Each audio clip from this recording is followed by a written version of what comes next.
गांव के शमाली सरे पर एक वीरान हवेली थी जिसे लोग काले साए की हवेली कहते थे। दिन के वक्त भी उसके आसपास परिंदे नहीं उड़ते थे और रात को तो वहां से गुजरने वाला रास्ता तक छोड़ दिया गया था। कहा जाता था कि इस हवेली में दाखिल होने वाला हर शख्स बदल कर निकलता है या फिर निकलता ही नहीं।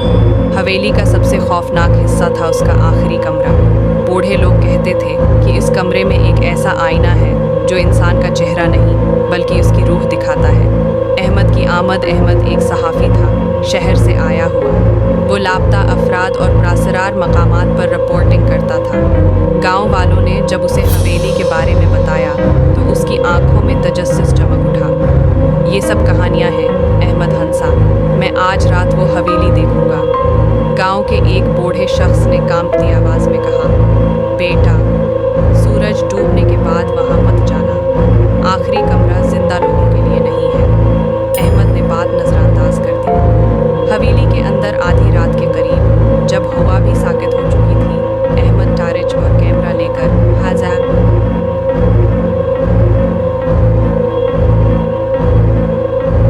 हवेली के दरवाजे के सामने खड़ा था। दरवाजा खुद ब खुद चरचराते हुए खुल गया, जैसे किसी ने उसका इंतजार किया हो। अंदर कदम रखते ही शदीद सर्दी ने उसे जकड़ लिया। दीवारों पर पुरानी तस्वीरें थीं, सब लोगों की आंखें भर चुकी थीं। फर्श पर कदमों की आवाज गूंजती थी, मगर अहमद अकेला था, या शायद नहीं। सरगोशियां जैसे जैसे वो आगे बढ़ा, उसे सरगोशियां सुनाई देने लगी, कभी दाएं कान में, कभी बाएं। वापस चले जाओ, ये तुम्हारी जगह नहीं। अहमद ने बड़े तुम्हारी जगह नजर ना आए। अचानक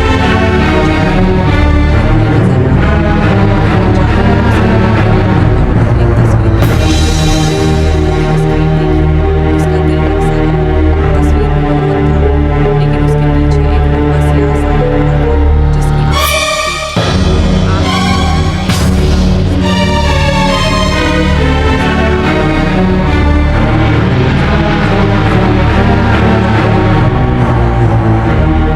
दरवाजा आहिस्ता आहिस्ता कमरे के बीचों बीच एक इस पर इतनी गर्द थी कि अक्स साफ नजर नहीं आ रहा था। अहमद के कदम खुद ब खुद आगे बढ़े। जैसे ही उसने आईना साफ किया, इसका अक्स हरकत में आया। आईने में अहमद मुस्कुरा रहा था, मगर असल अहमद के होंठ कांप रहे थे।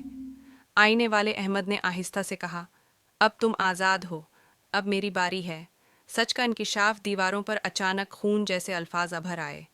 अहमद ने पढ़ा, ये आईना इन रूहों का कैद खाना है जो जिंदगी से भागना चाहती थीं। आईने से सुड़ा हुआ हाथ बाहर निकला और अहमद का बाजू पकड़ लिया।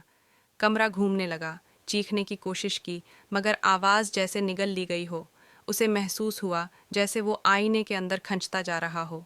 अगली सुबह सुबह गांव वाले हवेली के बाहर अहमद का कैमरा और टारिच पाते हैं। कोई लाश नहीं थी। जब कैमरा ऑन किया गया, आखिरी तस्वीर ने सबको साकित कर दिया। तस्वीर में आखिरी कमरे का आईना था और उसके अंदर अहमद खड़ा मुस्कुरा रहा था। लेकिन अब हवेली के राहदारी में एक नया आदमी घूम रहा था। वो अहमद जैसा दिखाई देता था, और जब भी कोई उससे पूछता, तुम कौन हो, वो मुस्कुरा कर कहता, मैं वो हूँ जो आज़ाद हो गया है। और हवेली का आखिरी कमरा अब भी भोका था,